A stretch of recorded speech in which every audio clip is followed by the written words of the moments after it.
Coming up on Philosophy Talk, You know how many people want to get in this country? immigration and multiculturalism. Vietnamese, Korean, Salvadorians, those Iranians, Mexicans, Bolivians, your Greeks, your Turkish. Have mercy.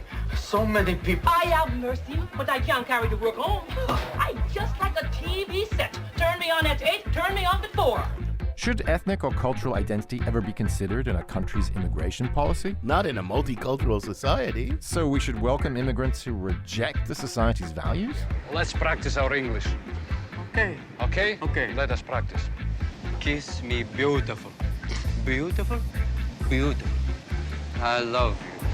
Doesn't the First World's contribution to climate change give it an obligation to welcome climate refugees? Our guest is Sarah Song from the UC Berkeley Law School. Immigration and multiculturalism. Coming up on Philosophy Talk.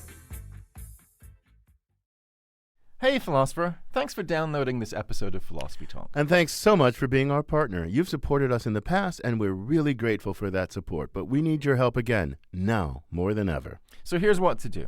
Go to our website, philosophytalk.org, click the donate button, and help us make more of what we know you love. Thank you for listening, Thank you for thinking. and thank you for donating.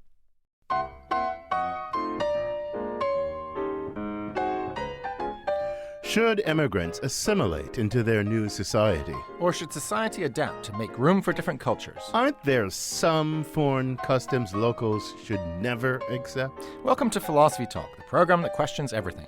Except your intelligence. I'm Ken Taylor. And I'm Josh Landy. We're here at the studios of KALW San Francisco. Continuing conversations that begin at Philosopher's Corner on the Stanford campus, where I teach philosophy and Josh directs the Philosophy and Literature Initiative. Today we're thinking about immigration and multiculturalism. Multiculturalism, Josh, such a buzzword these days. It's the idea that each culture within a society should maintain its own identity rather than assimilating to the dominant one, sort of like, a salad bar rather than the good old-fashioned melting pot. Yeah, that's right. And the salad is delicious. I mean, I benefit from myself. I'm an immigrant here, but, I get to hang on to some of my Britishness. I get to watch real football, not that fake kind that you guys enjoy. I get to drink single malt scotch in my Earl Grey tea. Josh, I love you, dude, but you're kidding yourself. You're the most assimilated Brit I know. I mean, your accent, it's almost totally American, dude. You talk loudly in restaurants even when you're abroad, just like an ugly American. I bet. Come on, tell me the truth. When you go back to England, people look at you and say, Josh, you've become so Yankified. What happened? Guilty as charged. Well, don't feel bad. That's a good thing. I mean, think about it. People from all over the world come here. They join together in a common national vision, man, a shared project. We set aside what separates us, and we focused on what brings us together. That's what got us to the moon, Josh, that can-do American spirit. Yeah, but, assimilation also comes at a real cost, Ken. I mean, think about a Muslim person who moves to a majority Christian country. That person could assimilate, but they'd have to give up their religion, and that seems like a pretty high price to pay. I'm not telling people they have to give up their religion. They can live out their separate identities in the private sphere. That's fine with me.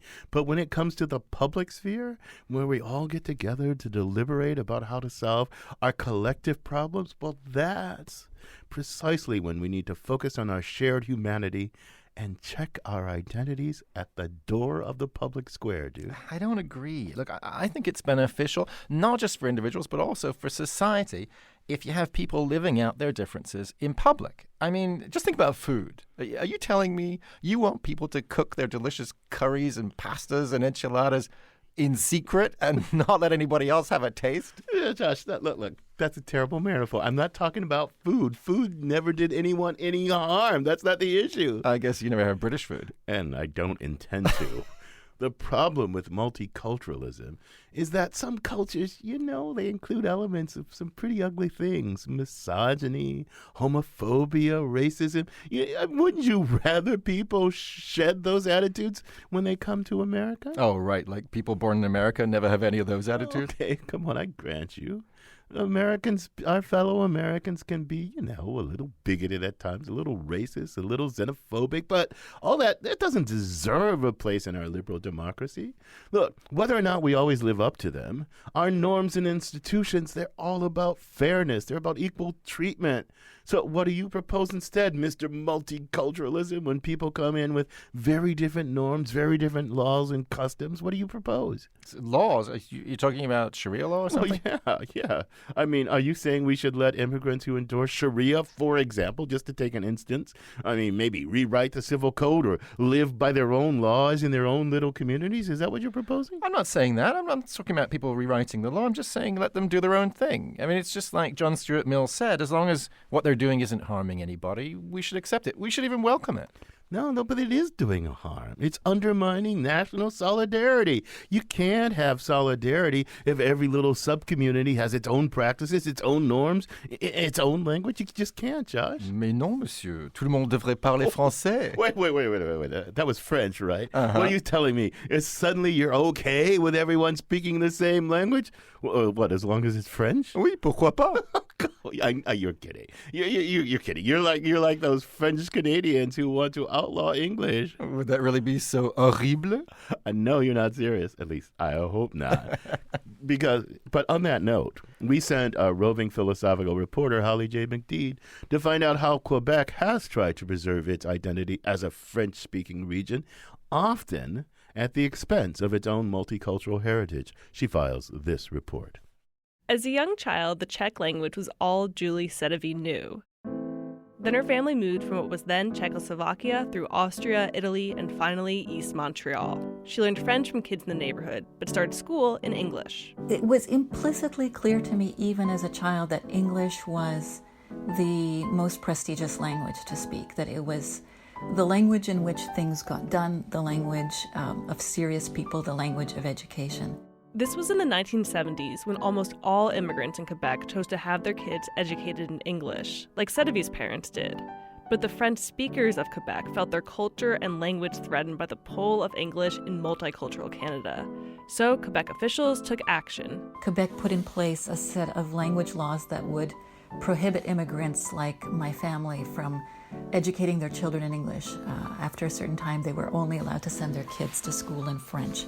The government's language laws also required all business signs and brochures to be in French, even wine lists and menus. These rules were enforced by Quebec's language enforcement agency, nicknamed the Language Police. This enraged some of Quebec's minority Anglophones and frustrated Sedovy. Even as a kid, she saw how English could be used like a currency to win acceptance and approval. Certain extended family members had their choice of language curtailed by those language laws. I think it sort of shifted the assumptions about which language was most useful and most valuable. Now all of a sudden you became very handicapped. If you didn't speak French, it became harder to find a job. But now she understands why the government did this. Sedovy is a writer and a cognitive scientist who specializes in languages. When her dad died, she realized how much she missed her native Czech tongue.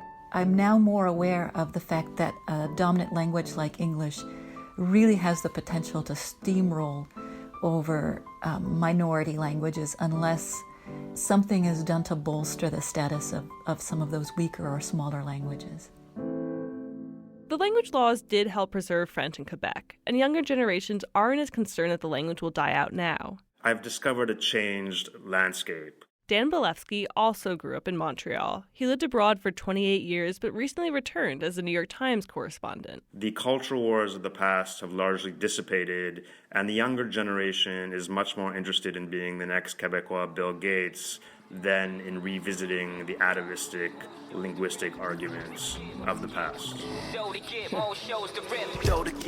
In contemporary Quebec hip-hop, you hear a lot of language mixing. Take the francophone rap group Dead Obies. We just getting started, get captivated. Looking at me now, thinking out he made it. Step up is about being felt and famous. Command more shit, what the hell my name is, got tons. Or the comedian Sugar Sam, who jokes in both French and English. All right, welcome to the illegal English edition. OK, fait qu'on va faire ça en français, là. In his routines, he often jokes about language. You have a French accent, no? You're practicing your French accent? While speaking English? You don't need to do that, man. But you can still find some language purists in Quebec. Sugar Sam's critics have called him a francophobe federalist bully and a traitor. Quebec legislators recently told shopkeepers to stop saying Bonjour, hi. An Italian restaurant in Montreal faced the ire of the language police for saying Polpette. instead of Boulette de viande. And pasta. Instead of pâte. The language laws in Quebec are always bubbling underneath the surface, and every so often they wheel their heads. Some efforts to preserve secular French culture take more extreme forms. A little over a decade ago, the rural Quebec village of Aéroville introduced a code of conduct for immigrants. The code explained that people in the village enjoyed dancing, music, and Christmas trees. But some rules could also be seen as extremely Islamophobic, like warnings against stoning women in public and burning them alive. Bolevsky visited that village for a New York Times piece last year. Really, many people who I spoke to were quite unrepentant about this code of conduct, thought it was a good thing, and thought that immigrants who come to Quebec really do need to assimilate and integrate to local norms. When Bolevsky thinks of lingering cultural battles over Quebec's identity, he's reminded of two sculptures near the old port of Montreal.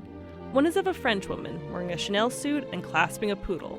On the other side, an Englishman holds a pug. Their dogs, the poodle and the pug, are staring longingly at each other. Meanwhile, the two statues, one French, one English, look away. Bolevsky says these statues symbolize Quebec's two enduring solitudes. For what it's worth, these statues are also known as the two snobs. For Philosophy Talk, I'm Holly J. McDeed. Thanks for that battlefield report from the Quebecois language wars, Holly. I'm Ken Taylor. With me is my Stanford colleague, Josh Landy, and today we're thinking about immigration and multiculturalism. We're joined now by Sarah Song, professor of law and political science at the University of California at Berkeley and author of Immigration and Democracy. Welcome back to Philosophy Talk, Sarah. Thank you for having me. So, Sarah, I think originally you're from Korea, and your family moved to the United States when you were just a kid, right? Is that what got you interested in these questions? Absolutely. I think my experience as an immigrant has shaped my interest in immigration. I remember being 6 years old and immigrating from South Korea to Raytown, Missouri. And my first day of school in first grade, not speaking any English, and with the incredible support of my teachers and my classmates, I was able to quickly learn the language. But it left a vivid impression on me that it's not just the effort or the attitudes that the immigrants themselves have, but the context and the reception and the support that they receive from the host society that makes a difference. Yeah, so true. That makes me think and hope that you were on my side when Ken and I were disagreeing earlier. You know, I was suggesting that multiculturalism is a good thing both for individuals and society. Ken was worrying that it reduces solidarity and a sense of common purpose. So where do you stand on this kind of question? Yeah, so Josh, I think I'm mostly sympathetic to your position. Mostly. Mostly. Let's hear about the except part. Yeah, right. So I do think that immigrants should be expected to adapt to the basic norms and basic laws of the societies to which they have migrated. But I also think that they should be able to maintain their distinctive identities and practices so long as they don't cause harm to others. And so when Ken was talking about misogyny and homophobia and racism, of course there should be limits, just as there are limits for people who are born and raised in the U.S. who are American citizens. But I think there's a lot of room for toleration and accommodation of distinctive cultural practices beyond just what we eat. I want to believe all that. I really do want to believe all that. But, societies around the world, I mean, that sounds easy, right? Societies around the world are being torn apart over these images. I mean, these Europeans used to think they were so superior to the United States. And I used to think, well, just wait until you have to deal with a flood of immigrants that you're not sure about welcoming. Given what you say, it sounds like an easy solution. Why is it so hard? Why is it ripping nations apart? Well, I think because identity matters so much to people.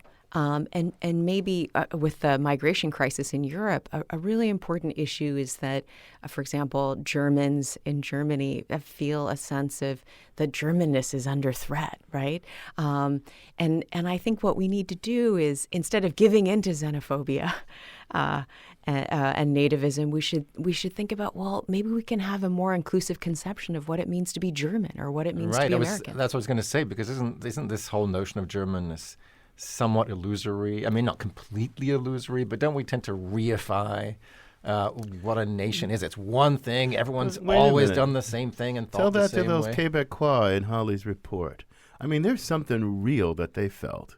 Right now, they're a minority within a nation, but they're a majority within Quebec, and they wanted to preserve their. I mean, I think it's okay if it's a language. Yeah, if you speak a language, you speak a language. But the idea that, there's a thing called German culture that's always been the same since the Middle Ages or something like that, and everyone's always had it and felt it in Germany. Is this really true? What do you think, Sarah? Well, look, so culture is constructed, and we can reconstruct it and reimagine it, right? And absolutely, identity is felt as a real and important thing to the Quebecois. I think actually Quebec, and in the broader context of Canada, is a really good example of, right? So the Canadian government that defers to the importance of preserving the French language in the context of Quebec, but also recognizing there's an Anglophone minority. And so we need to it's a tricky road, but this middle ground. Yeah, it's very tricky. Canada's very tricky, very different from the U.S., but you will talk more about this. You're listening to Philosophy Talk. Today, we're thinking about immigration and multiculturalism with Sarah Song from the UC Berkeley School of Law. Did you come from another country, as I did? Have you assimilated, or have you maintained your distinctive cultural traditions? Should new arrivals adjust to local norms, or should we adjust to them? Separation, assimilation, and integration, plus your calls and emails when Philosophy Talk continues. Consequences, all the fear that grips your senses. You have got to hold on to your dream. Yeah. Immigrants dreaming of a new culture, natives holding on to the old. I'm Ken Taylor. This is Philosophy Talk, the program that questions everything. Except your intelligence. I'm Josh Landy, and we're thinking about immigration and multiculturalism. Our guest is Sarah Song from the UC Berkeley School of Law, author of Immigration and Democracy. So, Sarah, I want to look at this from two perspectives, the immigrant's perspective and the nativist perspective. But start with the immigrant. I'm coming to a new country.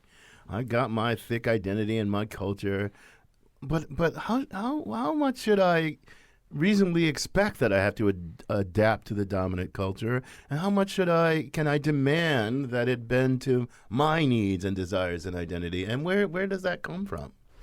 So I think that immigrants, as I said earlier, should be expected to adapt to the basic norms and abide by the basic laws of the society. At the same time, I think they should be given lots of room to practice, engage in their own cultural practices. But I want to hear the voice of the immigrant speaking to the dominant culture and giving the dominant culture an argument that you owe it to me to let me do X, Y, and Z.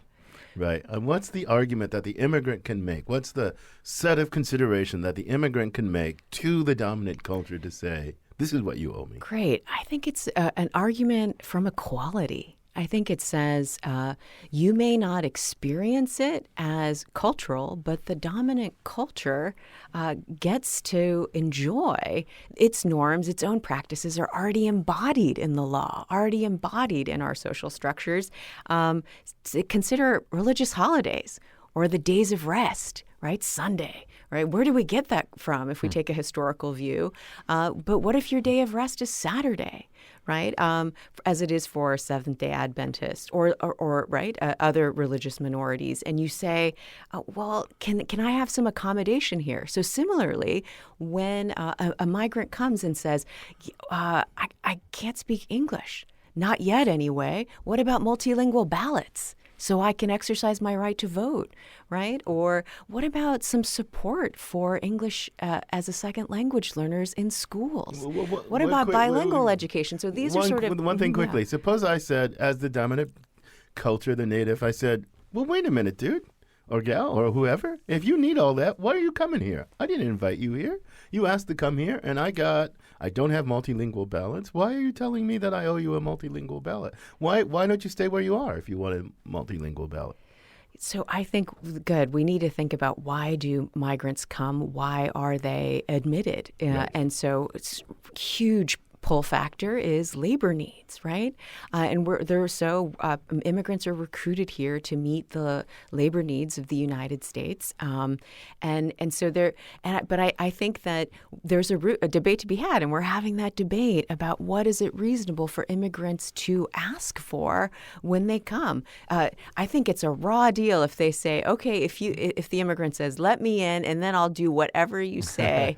You can treat me in any way you wish, yes, right? Exactly. I think in a liberal democratic society such as ours, our aspiration should be to treat immigrants in a fair way. I agree. And I think absolutely the newcomers have a perfect right to say, you owe us fair treatment. I would add, and I want to see what you think about this, Sarah, that, it'd be within the right of an immigrant to say, look at what your country has become because of generations of immigrants coming to this country. Look, so something like half of the Nobel Prize winners in the United States over the past couple of years were immigrants or people from families who had fairly recently immigrated to the States. I also think about the British novel, Zadie Smith, Kazuo Ishiguro, Salman Rushdie. Like, where would the British novel be right now if it weren't for waves of immigration? So what do you think about that? I mean, I feel like there's a real argument to be made about cultural renewal. There's something maybe intangible. There's something really important that immigration brings. Absolutely. I think pointing to the arts and to literature is a really good example, as well as food. Yeah, food, I feel like we all agree. Right, of all the ways in which immigration has benefits the receiving societies in really rich ways. I get all that. I think those are powerful considerations that you both adduce, but I'm still I don't really want to speak for the xenophobe. This is a little uncomfortable, but I think the argument has to be put out there. I take you to be speaking more from the solidarity. Yeah, it is, but it's easy to confuse it, because I think if you accept a conditional, if I invite you, then I have to invite you in terms of fair participation, right? That seems right. And if I invite you, and I have to think about my reasons for inviting you, and I can't invite you to just be a second-class citizen, right? That seems right. Okay, but now the further question, Josh was kind of getting at this, is why should I invite you? If I invite you because I have labor needs, okay, fine, I invite you because I have labor needs. Of course, I could do this, what the Germans used to do. I know they still do this with the Turks. It's like really hard for a Turk to become a citizen of Germany, but they can be a guest worker. Right. I don't know if they've kept that up, but I mean, I could do something like that. I'm not really inviting you for full participation because I want to protect my culture, right? And I know that I'd have to, if I invite you to engage in full participation, I have to give in. But I so care about my culture that you can be a guest worker. I mean, why should I invite the immigrant who will culturally renew and all that stuff? Great. So I should just say as a quick note, in Germany in 2000, they changed their citizenship laws, I think for the better, where... well, it was pretty ugly. Right. So you had second, third generation descendants of Turks who knew no other culture or no other society than Germany, not able to become German citizens, but now they have been able to become German citizens, and I think that that's right. So this is a morally vexing area, the kind of how should we think about guest worker programs, and I talk about that in my book. But I think for now it's important to stress that it depends. Are we admitting you for permanent residence, and is the expectation that you will become full members? And I think that temporary worker programs are a special category. But even there, I think for the duration, if you're doing the work that you're supposed to be doing, why shouldn't you be able to pursue your cultural practices so long as you're not causing harm to others? I totally agree about that, but I'm just wondering, to the person who wants to preserve this kind of solidarity and national solidarity, I mean, you might think, well, I'll invite guest workers because I'm not inviting them to be permanent members, and so the terms of equal participation in my social life are more constrained. And if I'm thinking Japan, I don't know what Japan thinks about this, but it seems so much hostile to most to America and even Western European democracies to immigration, and I'm not quite sure why they are. Great. So Japan is a really interesting case because it is much less multicultural society than the U.S. And so the question there is, can they continue to exclude people on the basis of their cultural identities? Here's the thing about Japan, though. The population is aging, the birth rate is low, and they have huge labor needs that they're going to have to meet. And so they're probably going to have to open up to immigration. And the question there is, do they try to select people who are going to be more culturally similar, or are they just going to try to think about who's going to meet those labor needs regardless of cultural identity? And I do think they should have the discretion to think about closeness to their culture in selecting whom they admit. But once they admit them, right, they should treat them in fair ways. I agree, but let's back up to the question of these criteria that they have. I mean, here I have a kind of perplexity about my own intuitions about whether immigration policies should ever factor in national or ethnic identities. Because when I think about Native American communities, those communities get to decide on membership. That seems exactly as it should be to me. Japan, not sure what I think, but I think maybe that's okay if they decide, look, we want to preserve our culture. But when I think of Britain, my home country, and Britain saying we don't want anyone of a different culture, I think no way. So what's the difference? Can you help me resolve the distinctions there? Yes, we need to think. So those are really good examples. I think Britain is already a multiracial, multi-ethnic, multicultural society. Multinational, too. And multinational, right. And so to say, I think it would be insulting and a denial of the equal respect of racial and ethnic minorities that are who are British. And in a way, the very identity of a country like Britain is multiplicity. That's right. And so it sort of goes against that ideal, that multicultural ideal, to then say we're not going to we're going to exclude people from the Caribbean, right? Yeah. Or from Nigeria. That's the price of being conquerors, you know. You're listening to Philosophy Talk. We're talking about multiculturalism and immigration with Sarah Song from University of California at Berkeley. We'd love to have your comments or question. And Howard from San Francisco's on the line. Welcome to Philosophy Talk. Howard, what's your comment or question? I would just like to cast this in maybe what I think of as a deeper kind of moral level, which is about the rules of hospitality. There are responsibilities of the host and responsibilities of the guest that I think are primal undergirding for civilization to begin with. And I think of the old story about, the gods dressing up as wayfarers who show up at the door of a hut where an old couple who are impoverished give them their dinner and their bed and go to sleep hungry on the floor. And in the morning, the gods reveal themselves and grant them their fondest wish, which is to die at the same time together. And there's so many levels to that it seems to me if we start from a place of really deep humanity like that, and then address the questions, we might come to a different sort of solution. Thanks for the comment, Howard. Sarah, you got a reaction to that? Yeah, so I think there is a rich tradition of thinking about hospitality and the kind of obligations of hospitality in the history of moral and political philosophy. And I think you're right. So it kind of speaks to basic treatment, kind of equal treatment that human beings are owed in virtue of being human.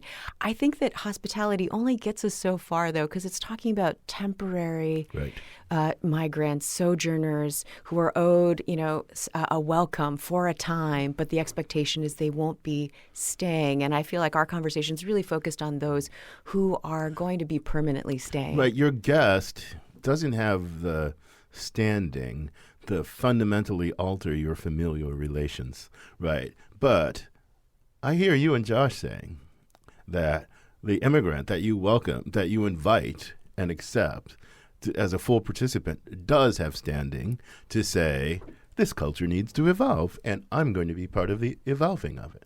Do I hear that correctly? That's right, because I think the decision to admit a migrant or a group of migrants is done with the expectation that they will become full members of that society. And so when you make that invitation, that they can make that claim upon you to say, hey, I'm entitled to equal treatment. And sometimes treating me as an equal requires special accommodations, different accommodations. Vincent from Cupertino's on the line. Welcome to Philosophy Talk, Vincent.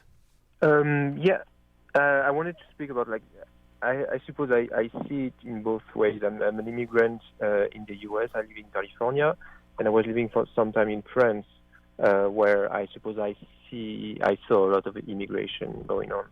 And for me, there is absolutely no doubt about the benefits of immigration within the country. In a way, I see it because I think a lot of really good people, really professional, come to the U.S. and work here, and we try to do the best out of the job. And I saw that as well even with all the problems that they can be. I saw that in France as well. I saw the benefit of having multiple cultural come in my country and be able to get so much from it. So you see thanks for the comment. I see the benefits of immigration too. I definitely see the benefits of immigration, but I also see the challenge of immigration. I just think it seems really hard, especially, I want to put another kind of question to you. Some immigrants are from cultures that we find, let's say, deeply problematic. We may think we're right to find them deeply problematic, and we may say, you got to check this at the door and that at the door and this at the door, but you can bring that. Right, you got to check your homophobia at the door, right? You don't believe in gay marriage? Well, we do here. What do we say to those people, right? Because that's like the easy stuff is you got to respect this, that, and the other thing. But the hard stuff is you've got to abandon these things that are deep within your cultural formation. What do we say to those people? God, I think we have to be careful about. So absolutely, in liberal democratic societies, we want to criticize and condemn homophobia, misogyny, racism, but we have to ask, what does that have to do with culture? Right. Is it the bad behavior of individuals, or can we draw a straight line and say, oh, it's their culture that made them do it?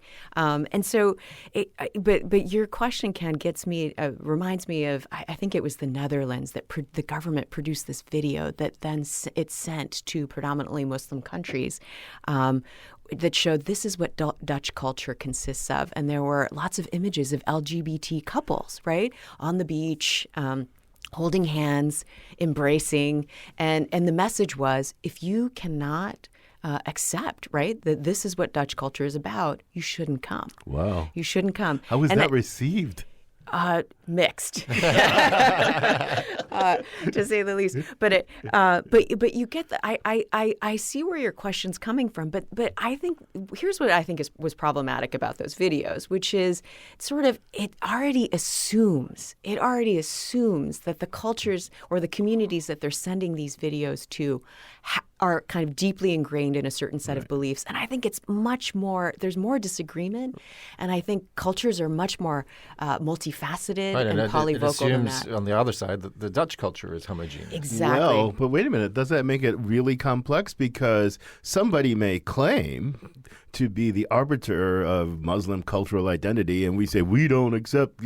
But if there's disagreement within the Muslim subculture, do we, as the dominant, have a right to protect the minorities within that minority from the coercion of the would-be arbiters? And doesn't that make it even more complicated? Great question. This is something I've thought a lot about and have written about. But so take a concrete example, like the headscarf affair, right? In France, and you have these young Muslim women wanting to wear the headscarf, and the French state saying, no, you can't wear them to school and in the public sphere. And there, I think we have to attend to, there's disagreement in the community about what wearing the veil, what wearing the headscarf means. And I think we have to be careful to rush to judgment that, the veil or the headscarf is a symbol of oppression, right? It's contested, and we need to be careful about making that judgment. Okay, we're going to ask you more about this. This is a great conversation. You're listening to Philosophy Talk. We're thinking about immigration and multiculturalism with Sarah Song from the UC Berkeley School of Law. In a rapidly changing world, how should countries adjust to the influx of new migrants? Should there be the same borders, tighter borders, no borders at all? Tearing down walls when Philosophy Talk continues.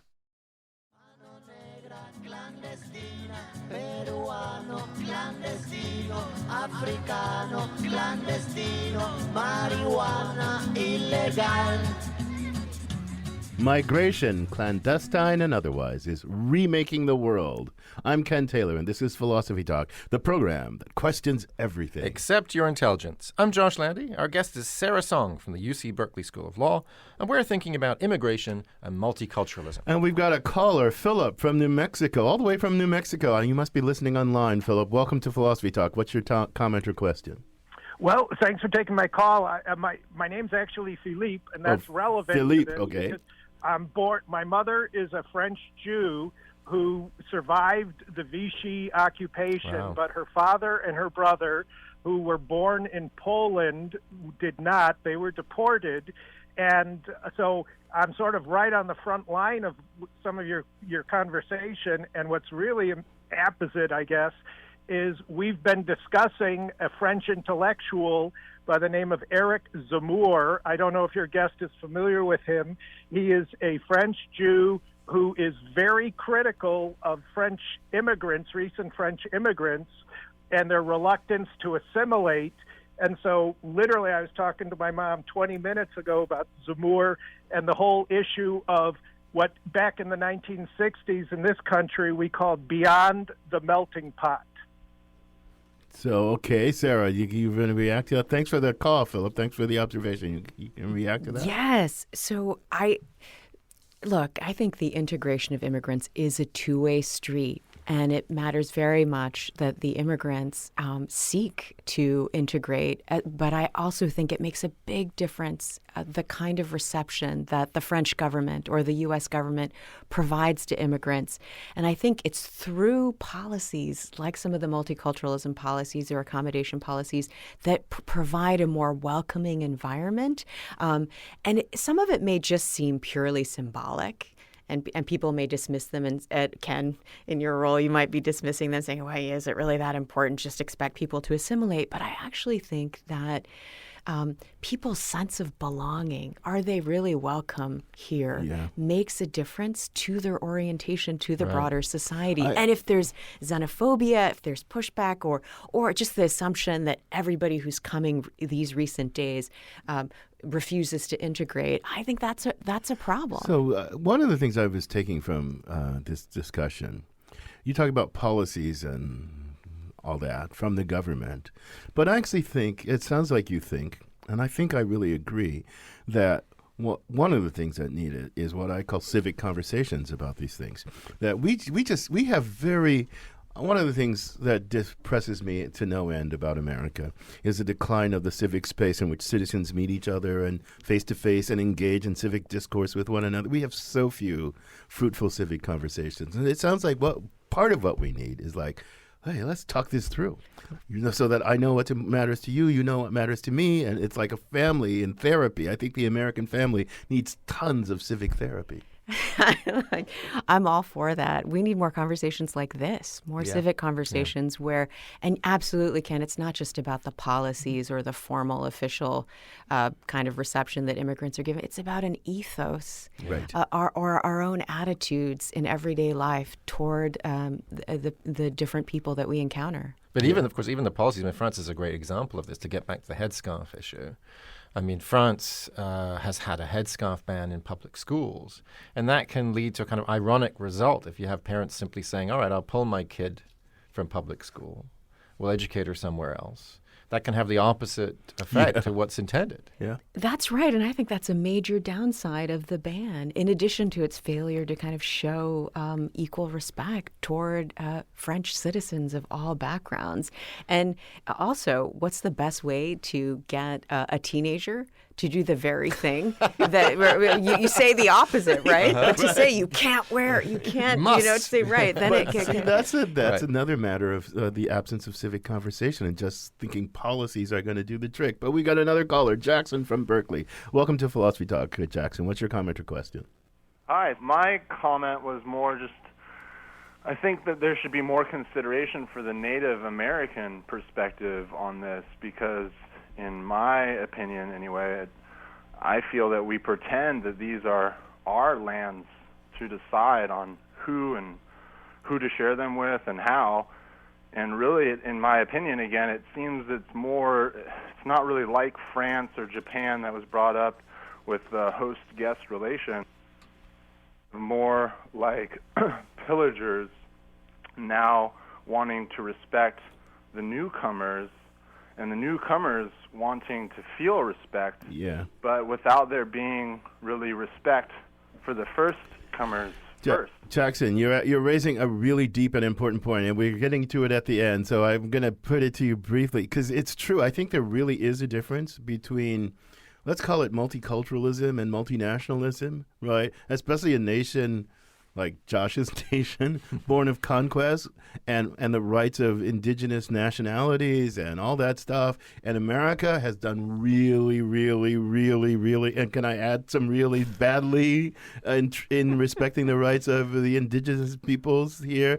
Canada has at least better aspirations. I don't know if they're better in actuality, but their aspirations and how to treat the indigenous peoples is much better than America. So what do you think about that kind of stuff?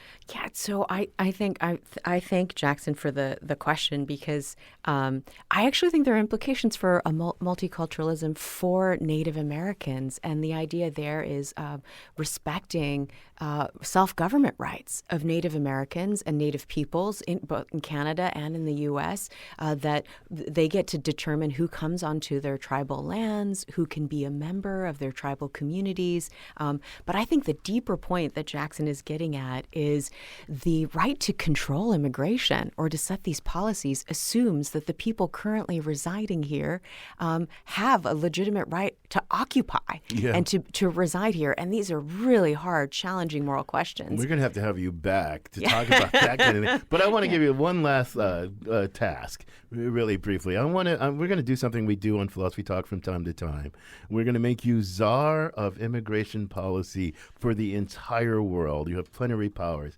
Okay, what's the one or maybe two, but very few things that you would do to set this whole mess right?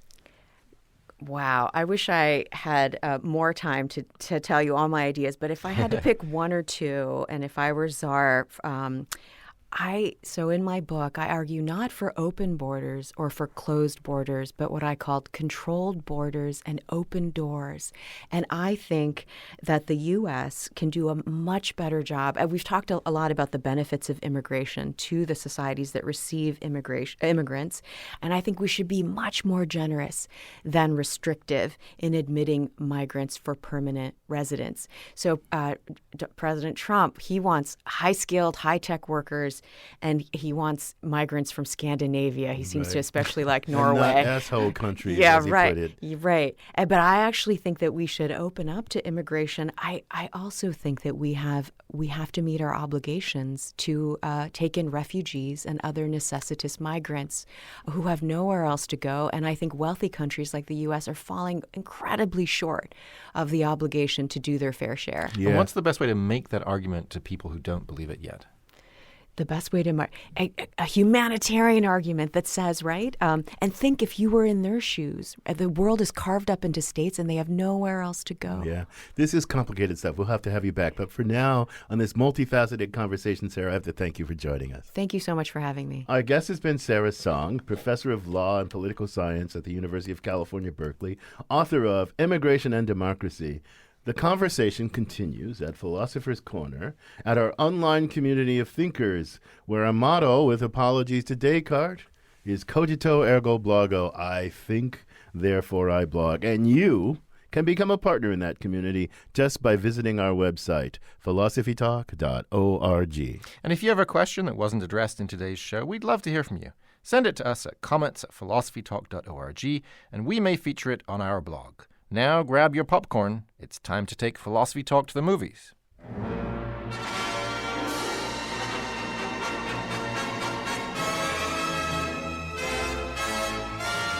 So, Josh, you convinced me that I should watch this Netflix thing, Bandersnatch.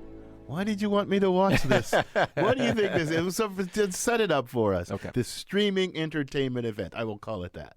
So the basic, this is a feature-length episode of the show Black Mirror. So it's a movie, and it involves a character named Stefan, who's a young man, maybe 17, 18, who's a video game designer. And I won't say too much about the plot, but he's spending his time designing a video game. Back in the day. Good point. He's, the early 80s maybe? 80s, yeah, something like that. But the plot is not the interesting thing. No. The interesting thing about this movie is you get to choose your own adventure. The character's designing a choose-your-own-adventure video game. Based on a choose-your-own-adventure book, right? That's true. So there's a choose-your-own-adventure novel within the world of the fiction.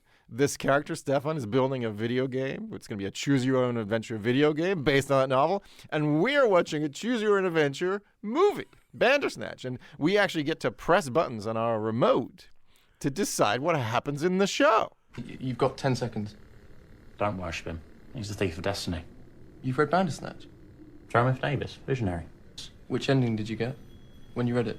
All of them. Excuse me? A lot of divergent realities in that book. It was ahead of its time, in as much as time exists. It's really working the experiential side of art, right? Because sometimes you can be in a more or less passive relationship. You know, a work of art can put you in a more or less passive relationship to it. Yeah. This one puts us in a really active relationship to it. And so the thinking that we do about freedom isn't just about what happens in the movie. It's not just about the characters and what they do. It's about what we're doing. How much freedom do we have? How much control do we have over what happens? Yeah, except in some of the stories, something really weird happens, right? You are invited to make a choice that will, how to put this, cause the character Stefan to wonder, in effect, whether he's a brain in a vat, being manipulated by the evil demon, as it were. And you are that evil demon, and you get to talk to him, and he doesn't no, I mean, that's not traditional narrative structure, in which suddenly the character is talking to the author of his life and interacting with the that's not traditional narrative structure. And isn't that just a thing of absolute beauty, right? That at a certain point, you have the option to say, he's talking to Netflix? You? And it's a fantastic self-reflexive moment. I don't understand. Oh, I don't understand. Who are you talking to? It'll sound crazy. Well, tell me anyway. I'm being controlled by someone from the future. What? I'm being controlled by someone from the future. Shall I ring Dr. Haynes? Yes, please. I have to say, I think the philosophy in it is a little jumbled and incoherent. I disagree. Oh, yeah, well, we could talk about this for hours. Look, it confuses the issue of freedom versus fatalism with the issue of what's called libertarian freedom versus compatibilism. It just really confused about that. I disagree. I mean, I think the crucial point is that these moments you're referring to are statements made by characters. So you have characters talking about freedom, and some of them are talking about freedom versus some of them are talking about freedom versus determinism. Some of them are talking about freedom versus fatalism. We're not obliged to take the word of a character. Well, that's true. As the word of the writer. I mean, here's the way I see Bandersnatch in a nutshell. The central characters in the movie think that space-time is kind of they kind of have a branching theory of space-time. So that when you make a decision, you're not actually changing anything, you're just moving on to a different branch. And it follows from that we don't have free will. And it follows from that... No, it doesn't. I know. But the characters think this, right? Or at least one of the characters thinks that. And it follows from that we don't have responsibility. Now, meanwhile, we're watching this movie, clicking away on our remotes. And the clicks that we make determine what happens at the end of this movie. And so the experience for us is an experience of freedom. Killed my dad. Right. So are you going to let me go or are you going to kill me?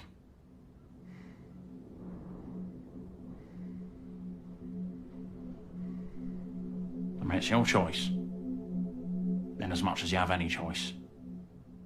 If you're watching this film with the expectation of seeing a story that's exciting and brand new and something like that, now that's, of course, you won't get that. But if you're thinking you're going to have an experience you haven't had before, then, at least for somebody like me, I mean, it's just extraordinarily exciting. And the playfulness, I mean, every now and again they'll give you a decision and not allow you to make it.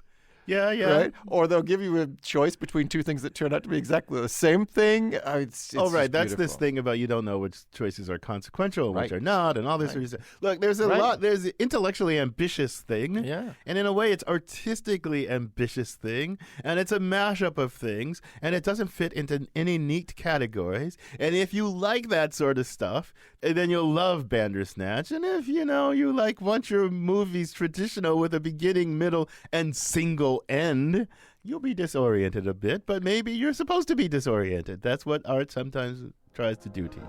There's a cosmic flowchart that dictates where you can and where you can't go. I've given you the knowledge. I've set you free. We've been talking about Bandersnatch, a feature-length episode of the Netflix series Black Mirror. Philosophy Talk is a presentation of KALW Local Public Radio San Francisco and the trustees of Leland Stanford Junior University, copyright 2018. Our executive producers are David Demarest and Tina Pamantuan. The senior producer is Devin Strolovich. Laura McGuire is our director of research. Cindy Prince-Baum is our director of marketing.